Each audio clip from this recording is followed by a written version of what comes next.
Good morning, everybody. Washington County Executive and candidate for Wisconsin Governor Josh Schoemann is our very special guest today, Tuesday, October 21st, 2025. For DrydenWire.com, I'm Ben Dryden, and you are watching DrydenWire Live, presented by Northwoods Policy Network. Folks, there's something new coming to the Northwoods this fall. It's called the Northwoods Policy Network. Northwoods Policy Network is the premier Northwoods First policy and advocacy organization. They exist not only to educate and offer real solutions for a stronger future, but to make sure those solutions are being heard by decision makers. To watch their full launch video and stay connected, visit northwoodspolicy.org. With that, we welcome back to the show Washington County Executive and Republican candidate for Wisconsin Governor Josh Schoemann. Josh, good morning, buddy.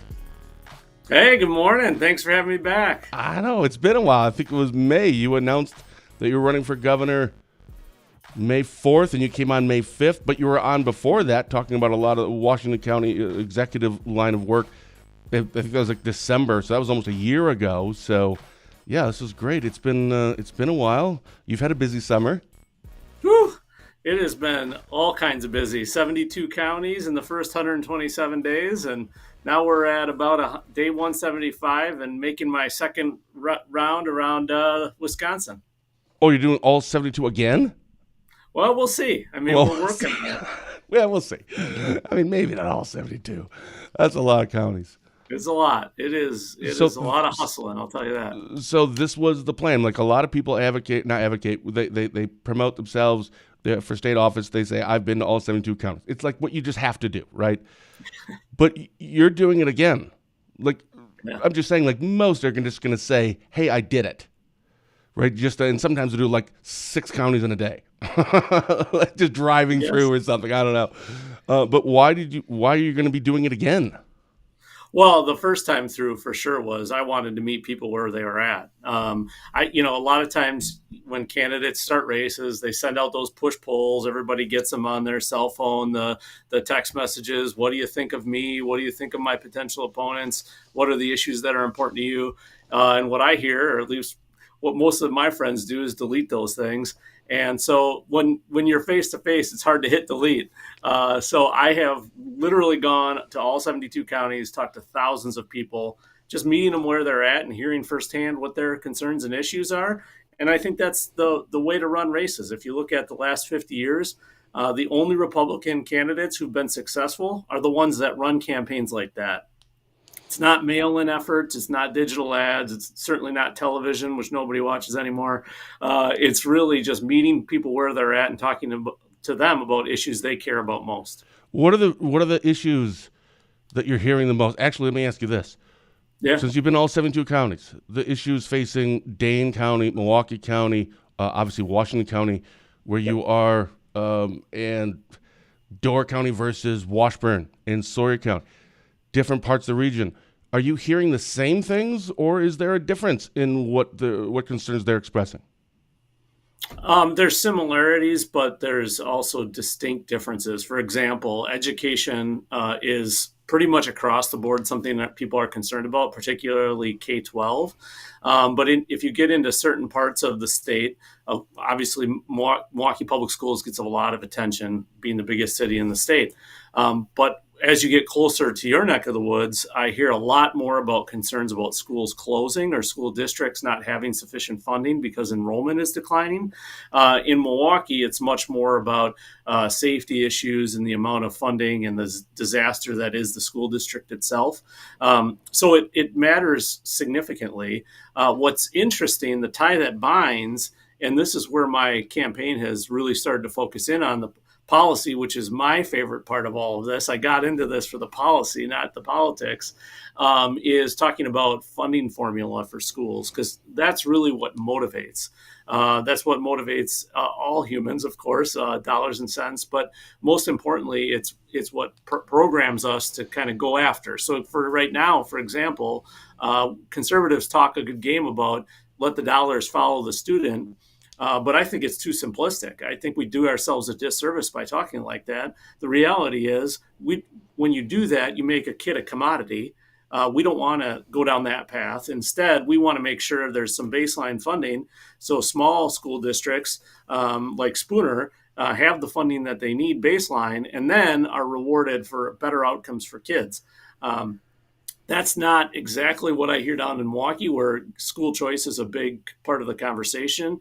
Down there, more conversation about universal school choice is important. So, yeah, there are large umbrella issues that everybody seems to share, and then there's nuances in each community that I think you need to understand. The only way you can understand is by going community to community and meeting people where they're at. Yeah. I Googled you about 15 minutes ago, and I saw an article. I can't remember. I should have written it down where it was. But in there was a quote from you that says, "Our schools certainly need more funding, but less reliance on taxpayers." Can you explain that? Yeah, well, property taxes in particular. So the heavy burden we have on property taxpayers for school districts, they're generally the biggest portion of a property tax bill. I think that's a problem, especially in places where there's not a ton of property value. It's really putting a burden on local property taxpayers. The three-legged stool, the formula that you oftentimes hear about at the state level, was really something that was built in the 1970s. It was modified in the 1990s, where it locked a lot of school districts in, and it really hasn't modified much since. That 1990s formula was supposed to be temporary, and here we are, 30 years later, and it's still in place. So I think we really need to look at a funding formula that has more ability for that kind of a baseline, the basics, reading, writing, math, college and career readiness, and then translates based on performance thereafter that. Now, nobody has the solution to this. You haven't heard DPI secretary candidates talk about it. Tommy Thompson tried to make it a huge part of his campaigns and his policy work back in the 90s and only got to a temporary ceasefire, so to speak. So it's a huge issue. But my concern is with millennials and Gen Z not having kids, this could become a real crisis for certain parts of the state. And really holistically across Wisconsin. So if our kids are the future and education is their passport to the future, then this should be one of our top priorities. And how does a governor do that? Yeah, it sounds like a legislature thing. It absolutely is a both and. I mean, nothing will change unless there's leadership, and that's, I think, one massive thing we've noticed in the last 6.5 years in particular. That the lack of leadership has created a circumstance where, yes, funding is going up for schools significantly, actually. Watch your property tax bills this coming November and December, but outcomes have dropped precipitously at the same time. It's not exclusively a money issue. It's how the money is shared and then how it's utilized. And right now, our funding formula is much closer to treating kids like commodities. Public school districts and voucher schools alike are just trying to get more and more students in the door because it means a ring of the toll every single time they get one. Instead, we should be focusing on what's best for kids and outcomes for them that prepare them for college and careers. Yeah, so the scores are going down. I mean, to a certain degree. I mean, it's not looking super great. No, it's looking so bad that they had to change the standards to make it look less bad. But here's the thing, like just changing them back is not going to solve the problem. No, and that's just it. When you look at this whole thing, exactly. And to be honest, I mean, all right, this maybe not be a very popular thing to say, but I really think a lot of this has to start at the homes. I really do. I mean, for sure. We need more moms and dads at homes. And I don't necessarily even mean biological moms and dads. And it could be a grandpa or an uncle, but father figures and mother figures, whatever role that they play. And teach them about respect and accountability and being active and involved and engaged in their kids' lives and their education and communication with the teachers, like take an interest in that. If you have a plan for that, how to fix that, I would like to hear that. Well, I think my father has plans for that, but he's a pastor, and I'm running for office. Those are two different things. So, yeah.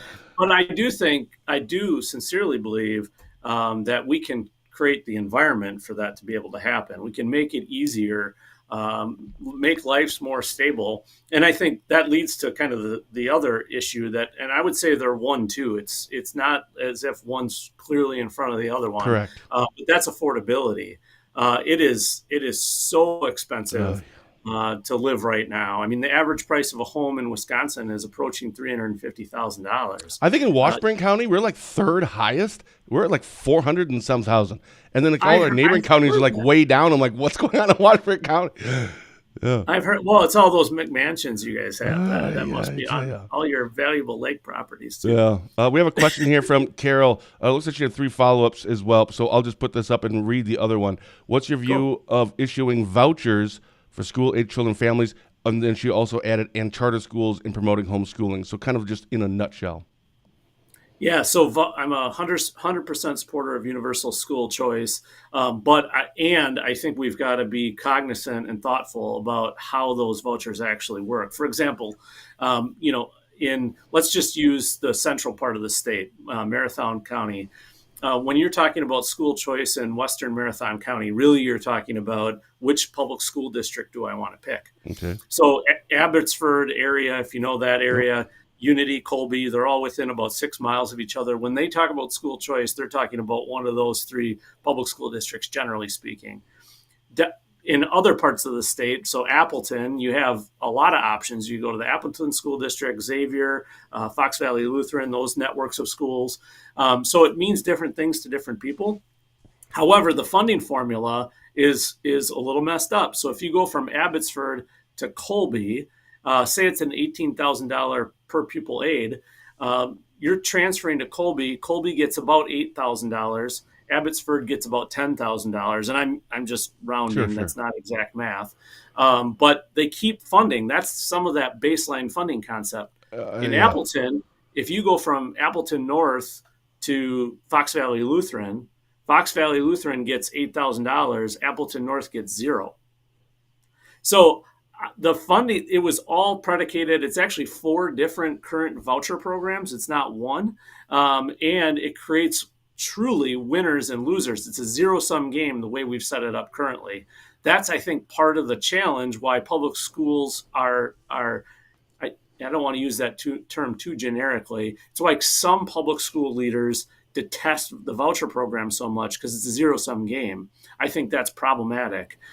So it's why I say, on the whole, you really have to look at how do you have baseline funding, because the overwhelming majority of our kids go to public school districts. I think it's something like 75 or 80%. It's a large number.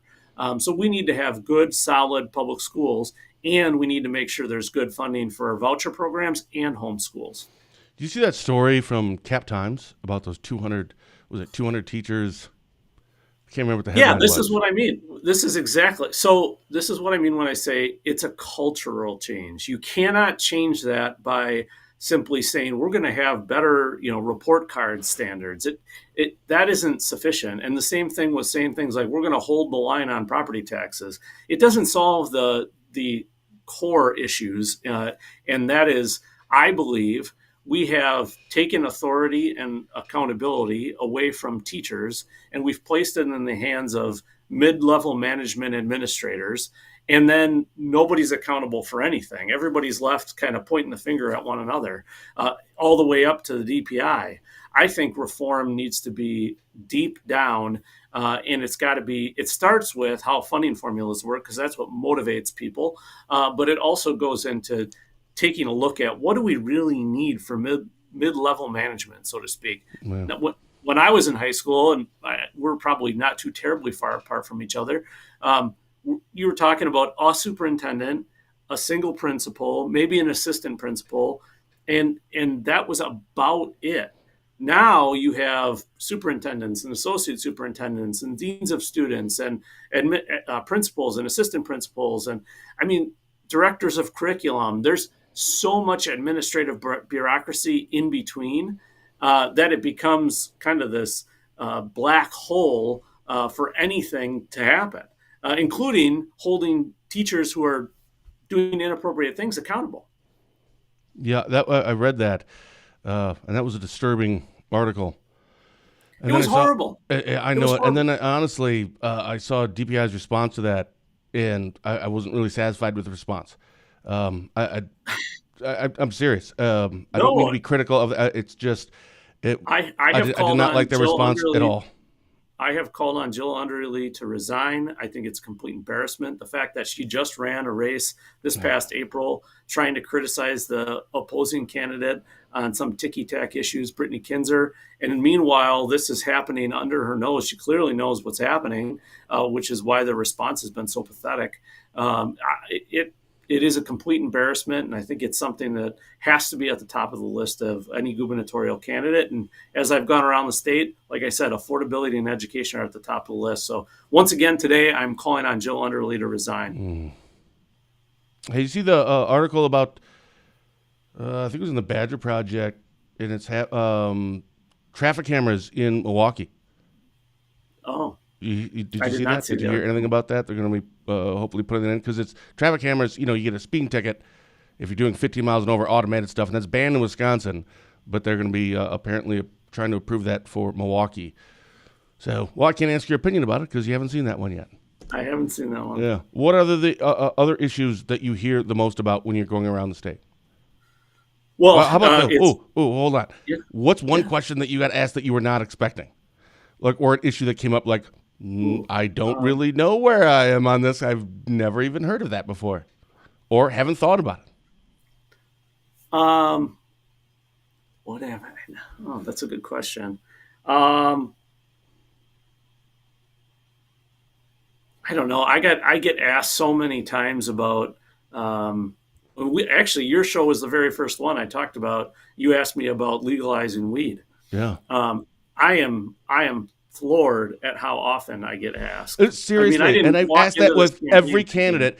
And honestly, I get the question of like, why do you always ask candidates that question? I'm like, no kidding. Like, everybody, for some reason, they want to know where you stand on abortion. They want to know where you stand on maybe transgender in sports, maybe ish.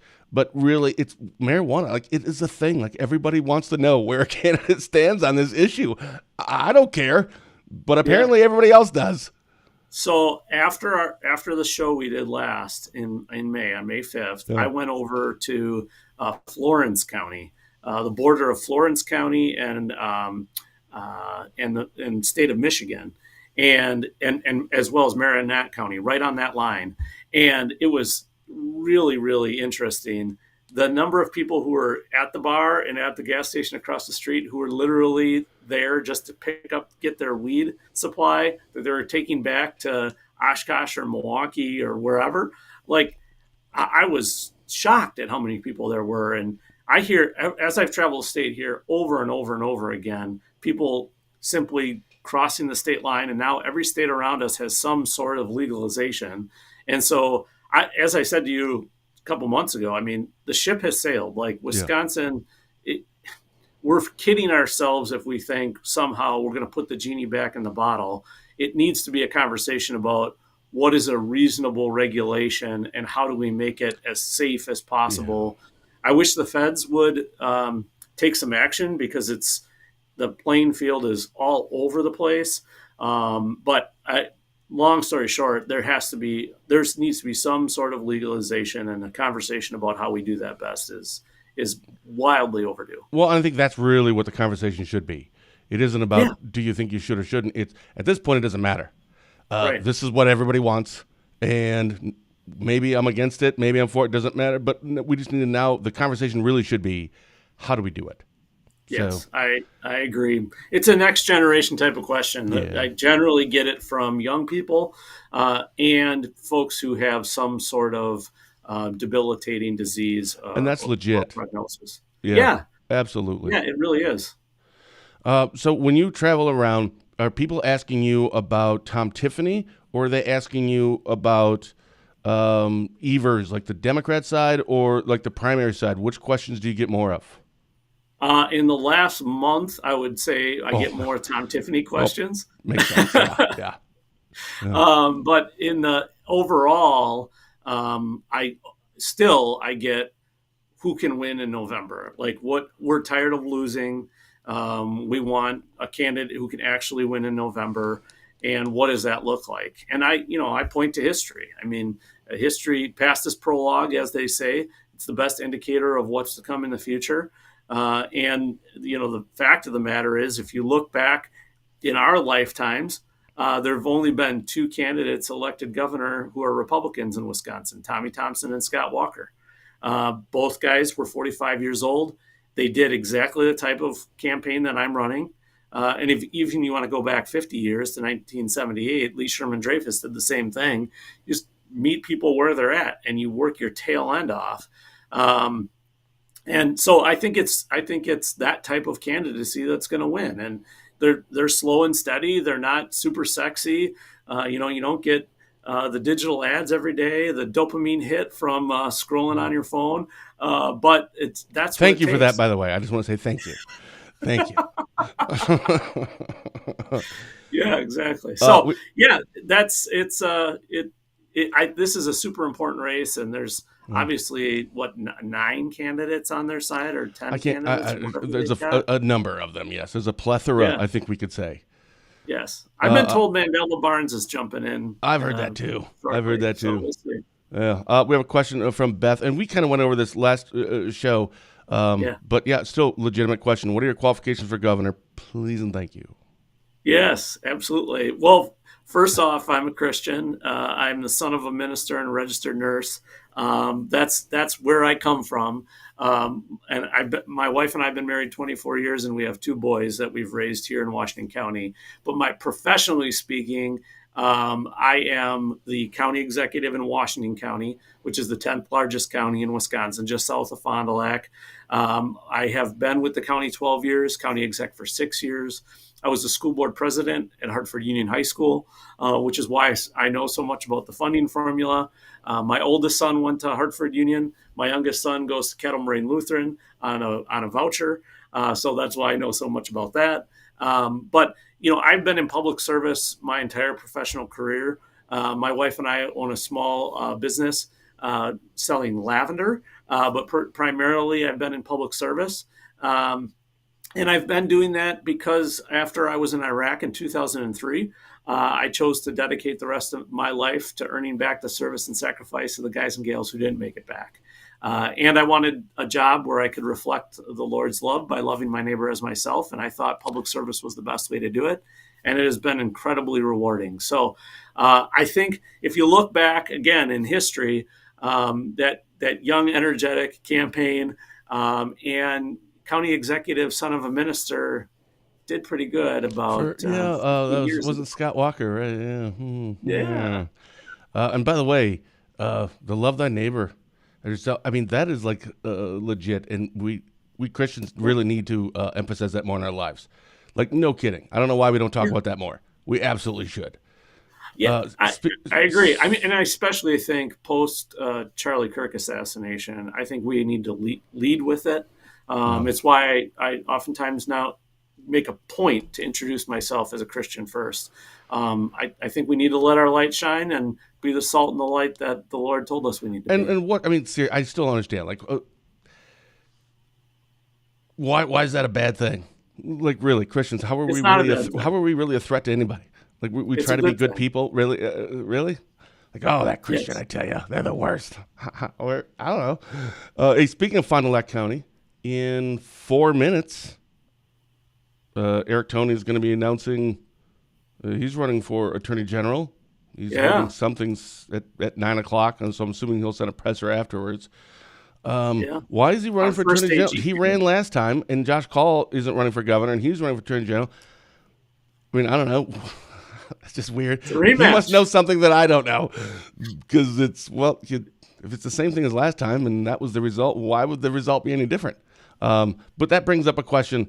Are you following any other races? Attorney General races, obviously the 7th Congressional District race. I've heard Jesse Eben got in, and I've heard as many as 4 or 5 other names possibly getting in. Are you following any other races? Lieutenant Governor Will Martin, there's another one who just announced yesterday. He's running. Yesterday. Well, it's hard not to follow Will Martin because I see him everywhere I go. He's everywhere. I know. He's everywhere. I love that guy. He's a great guy. David Varnum, he's a former mayor of Lancaster. I see him quite a bit of places as well. I saw Eric Toney a fair amount this summer, but for the last couple months, I hadn't seen him as much. And then I ran into Jesse up in, where was I? Adams County, I think. Maybe Juneau County. I can't remember which. But it was like the day or two after she announced her run for Congress. So, and then, of course, I saw the news that Mary Felskowski is not going to seek that seat. Right. So I see some of it mostly on social media, but I don't watch those campaigns too close. I'm very focused on the people. I have an event tonight in Janesville. It's why I'm suited up with all my ball cap on. And I'm just trying to go event to event.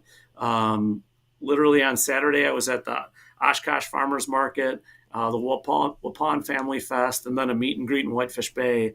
I probably shook 250, 300 hands. And that's the kind of campaign we're running. Going back to what you said about saying first you're a Christian.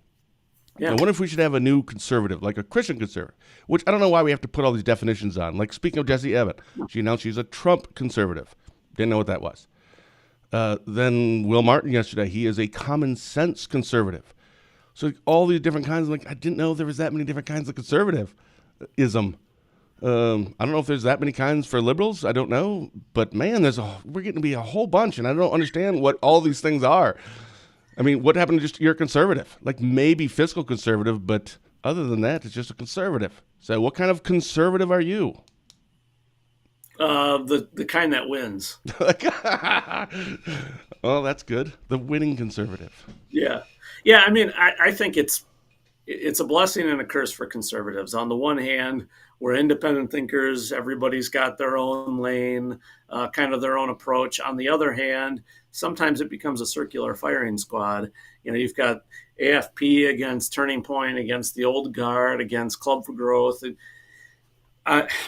We all need to get on the same page. And I think that's been one of the problems in the last almost 15 years. And one of the things I've been most frustrated about, it's a big reason why I decided to jump into this race as a relative unknown. I mean, yes, Washington County is the 10th largest county in Wisconsin, but it's only 140,000 people out of nearly 6 million in the state. I think we need to do something different. We can't use the same old approach. It just isn't working. I really firmly believe it's a turning of a page. It's the passing of the torch to the next generation of conservative leadership in Wisconsin. And I hear it from the grassroots everywhere I go. I mean, grassroots people are tired of working harder than the candidate. And you're not going to have that problem with me. I'm going to be leading the charge, and I hope people can keep up. That's the kind of race we're trying to run. So, I think all of those labels, that's something that Democrats do. They label each other and try to put us into groups. And I want to be in one. I do. I want to be in one. So I'm not a registered Republican or a Democrat. I don't want to be a part of any party. I believe in my Lord and Savior Jesus Christ, and the Bible is the highest authority, and that's it, right? There isn't a party that actually owns that one. So, no. But in terms of conservative, sure, I want to be a conservative, I think. But I couldn't name you 5 things that would make a conservative a conservative. I don't really even know, but I've always, I want to be a part of it. I want to just label me with something. I just can't figure out what it is yet. But I'm a DrydenWire conservative. Yeah, that's how I describe myself. Oh, that's funny. I'll try to figure it out. Yeah. Oh my goodness. With Tom Tiffany, have you felt there was that the Platform Communications had that poll short? I think it was right after Tom announced, and obviously a lot of that's just going to be name ID because it was a week after. So of course a lot of people saw him in the news after that news cycle, but it had him the front runner for Republicans if the election were held today, type thing, whatever. And you were further down, including even 2 candidates that aren't even in the race. I think it was Tim Michels and Eric Hovde. When you saw that, I don't want to ask you what your thoughts were about it. My question is, have you felt any pressure, not from Joe and Jane Republican Citizen, but any pressure from people that you admire or look up to? And I don't know if this is money people, I don't know if this is influencers, and I don't know who these people would be, but have you felt any pressure from them to, Josh, maybe you drop out? Have you felt any Zero. of that pressure? I haven't.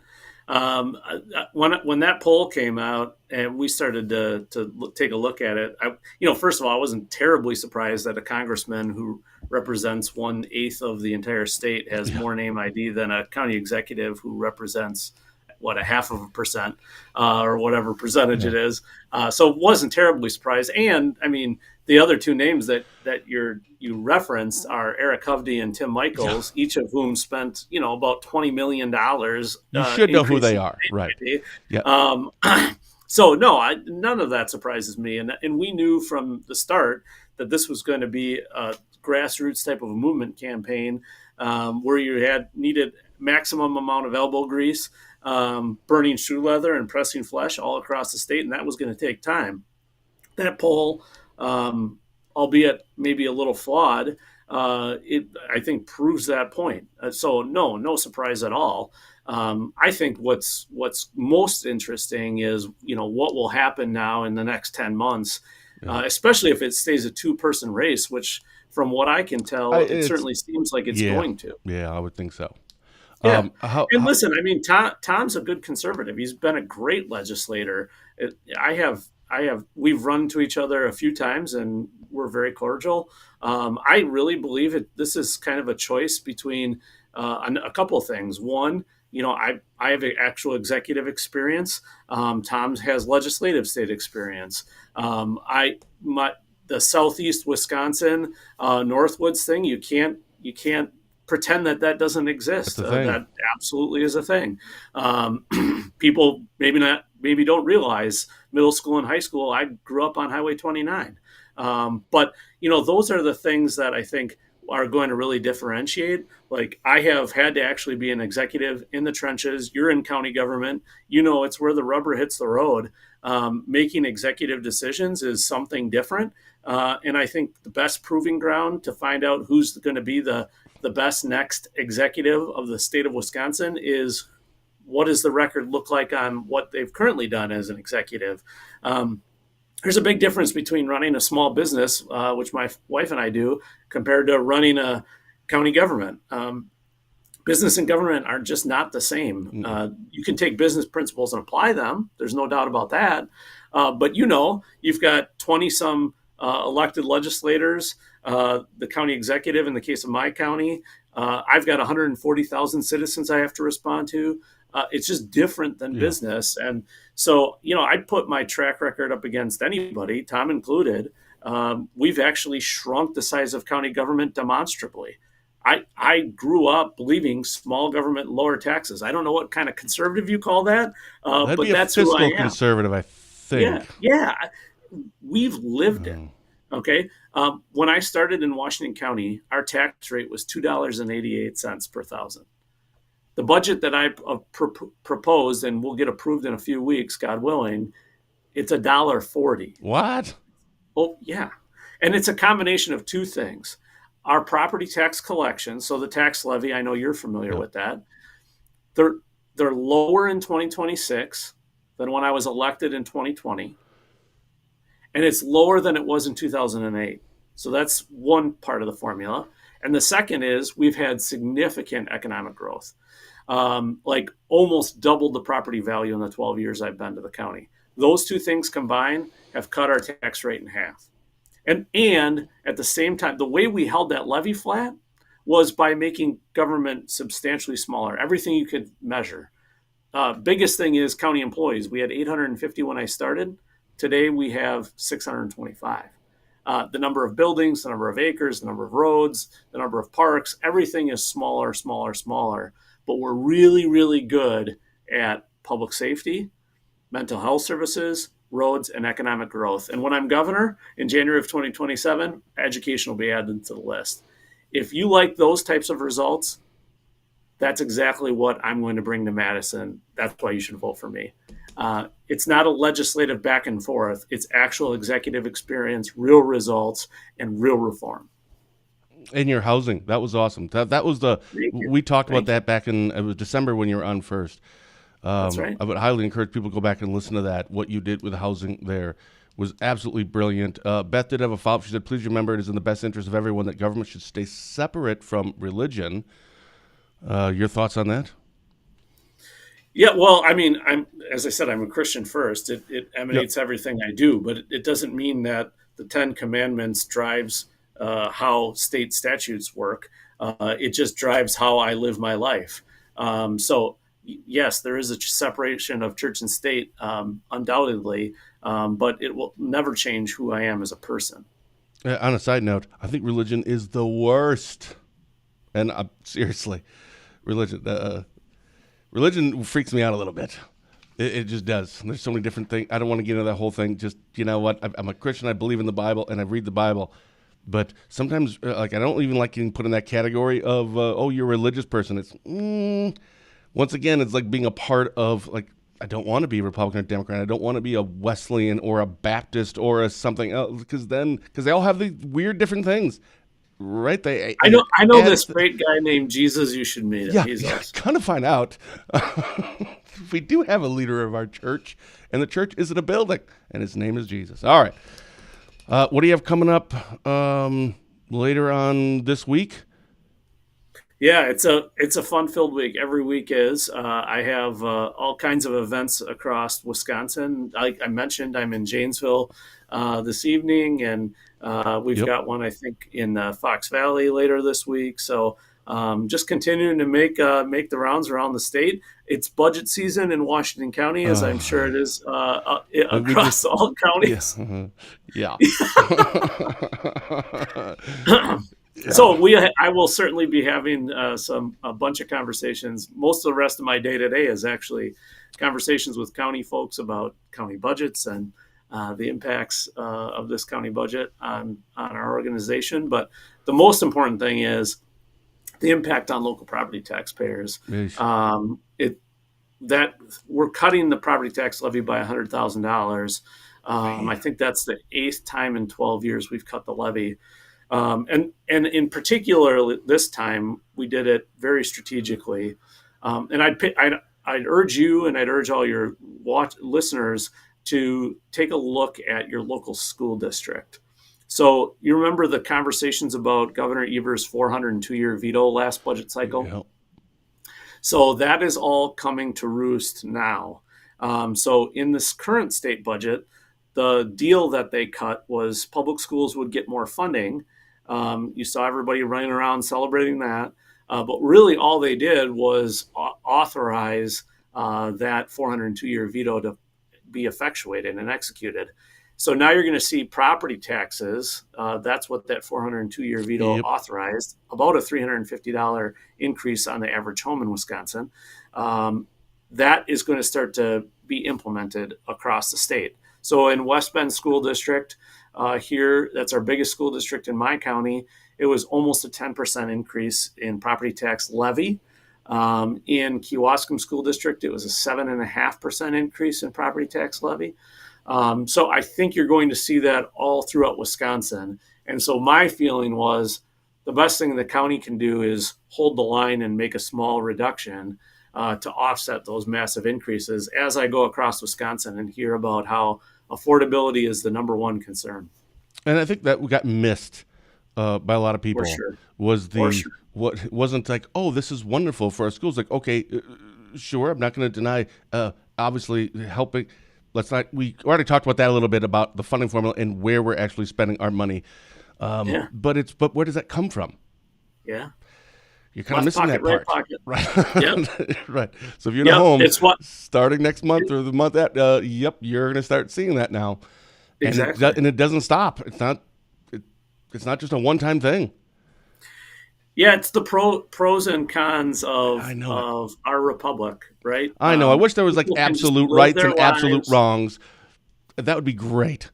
But this situation, it requires so much nuance and finesse and so many different factors that go into it.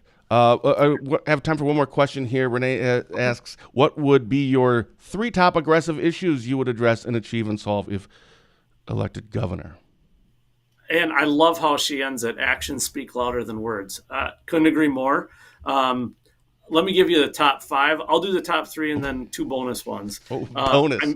Nice. Yeah, I mentioned affordability, property tax, income. I would take income tax, cut it in half, and then 0.5% per year, eliminate it like I was doing. Property tax, I'd like to see, if I had a magic wand, at least 1, if not 2 entities off of your property tax bill. Number 3, home ownership. We talked about that a moment ago. Go look at Washington County, what we've done in that regard. In between those 2 is education, which we've talked about at length today. Number 4, election integrity. And in some ways, this is number 1. I think we need verifiable elections in Wisconsin. I think we need to purge voting roll lists with much more integrity and fidelity. And most importantly, I think we need to eliminate the Wisconsin Election Commission. The fact that it was created in the first place is unfortunate at best. And we need accountability to an elected official. In America, we elect our leaders. We do not appoint them, and we certainly don't anoint them. And then finally, roads. And I've heard this everywhere I've gone. Fixing potholes is not fixing roads. Marijuana and roads. There you go. You come to the Northwood. That's all they want to know about. Well, I came up to Douglas County. I stopped in Lake Nebegaman, and literally they told me about a bridge that was out where there was a hole like the size of my dining room table. And from what I understand, it's not going to be fixed until next summer, and it's a 20-minute detour around. For all the kids going to school and for people trying to get groceries, it's a giant pain. I mean, the fact that state of affairs still exists, and that was a top issue for Tony Evers. Remember Just Fix It and Scott Holes and all that garbage? Yeah, he did the whole tour with the pothole things, and he would go and just fix it. I forgot about that. That was actually pretty recently. Yes. Well, fixing potholes isn't fixing roads. Somebody should tell them that. But look in Washington County, both home ownership. What we've done with election integrity is unprecedented across Wisconsin. What we have done with our road plan, we have a road plan all the way to 2060, fully funding every type of maintenance you can think of without increasing taxes. What we're doing with affordability that I've touched on, and my record and experience in education. If you want someone with the experience and the energy to bring a movement and pass the torch of the American dream to the next generation, I'm your guy. Just go to joshschoemann.com to learn more. What do you think about the No Kings protests on Saturday? I was next to one in Oshkosh. I was at the Oshkosh Farmers Market, and everybody was wandering through.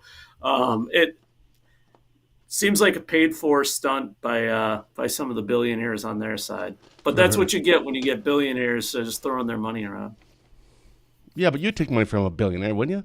I mean, oh yeah, in a heartbeat. But, Duh. Right. But this is, that's the kind of stuff they did the Black Lives Matter protests in 2020 and the No Kings protests this year and last year. I mean, or earlier this year, I guess. It's just it's a big show, and the unfortunate thing is it results in these government shutdowns and things like that, and we're not getting anything done. And we don't need any more of that Washington D.C. Madison garbage. We need the values of real people, and in the Northwoods and in places like Washington County, not Washington D.C. All right. Anything you wanted to make sure that we talk about that we didn't get a chance to talk about? No, I think we hit the big stuff. This was great. Nice. How's budget looking in your neck of the woods? Fine-ish. No, it's fine. I mean, honestly, Washington County is they've done a really good job. But the thing is, you can quickly screw that up, right? It's one of those, so that's the danger. It isn't necessarily about now. It's about looking at 2 years from now, and then 4 years from now. It's the kicking the can thing that worries me. That no, this will be fine, and taking federal grant money for something now, but then in a couple of years you don't have that anymore. Well, that's a paid position for someone. Of course, it's going to make everything better for those 2 years, so they're not going to say, we don't need it anymore. So they're going to advocate for wanting that. Well, that means the taxpayer dollars, where we're going to get the money. And that means we're going to cut from something else. And it's like, well, that's the part, like, it's not just about now. We have to be forward thinking on this. But that also means we have to be the grown-ups in the room and say no sometimes. And what I've discovered, that's very difficult to do. This is not a criticism of our local board. It really isn't. But I can see that it's difficult for some people because when you are in a small county and you know everybody, it's difficult to say no because it's not like they're just numbers on a piece of paper. Like it's different. So you don't want to say no. But I look at it the opposite, but that's why we need to be the grown-ups. I love it. Well, kudos to you for doing that because I couldn't agree more. I think part of the problem we have in government in general, and certainly in Madison, it's why Wisconsin spending is up 48% since Governor Walker left office. 48%. We are trying to be all things to all people. And when that happens, government starts to stink at everything. I think that the importance of what you're alluding to, having some key priorities and just being really good at those things and just saying, being the adult in the room, as you're suggesting, saying, we're not going to try to be everything to everybody. We can't afford to be. Maybe it is worth taking this particular grant because it's one of our priority areas, but maybe it's not. And being courageous enough to have that conversation and disagree. I got to tell you, one of the things that has been most fun on the trail is how small Wisconsin is. You mentioned how small Washburn County is, but it never ceases to amaze me whether I'm in Washburn County or I'm in Door County or I'm in Greene County. Inevitably, I meet someone who knows me. Like they say, what is it? 7 degrees of separation. I think in Wisconsin it's like 1.6. Oh, that was what was that? Wasn't that a thing? 6 Degrees of Kevin Bacon, wasn't it? Yeah, something like that. I think that's what it was. Exactly. Yeah. But I'm telling you that the neighbor, love your neighbor thing has become even more real because literally you have neighbors everywhere. That's the best part about Wisconsin. And by the way, I think you've made up a couple of these counties that you've named because I've never even heard of them. And I think Greene you're just County? doing it to punk me. Yeah. You're like, man, I brought this up and Ben didn't even catch it. Like, I've never heard of some of these counties. Greene County is Never where heard of Monroe is. Monroe is the cheese heard of that. makers. Yeah. Yeah. I don't even know what part of the state Greene County's in. Southwest. South. You lost me at South. Yeah. Very southwest. Awesome. Thanks so much, man. We should have you back Thanks on for having soon. me back. God bless everybody. All right. Special thank you to Washington County Executive and Republican candidate for Wisconsin Governor Josh Schoemann for taking the time to come on for a chat today. And thank all of you for your questions and your comments during the show. I'll see all of you back here this Thursday at 8:30 a.m. when I'll be chatting with former 73rd Assembly District Representative and author of her new book, For the Good of the Party, Angie Sapek. Also, I think we might be talking about something else. Stay tuned Thursday morning. So until then, for DrydenWire.com, I'm Ben Dryden, saying thank you for watching and have a blessed day.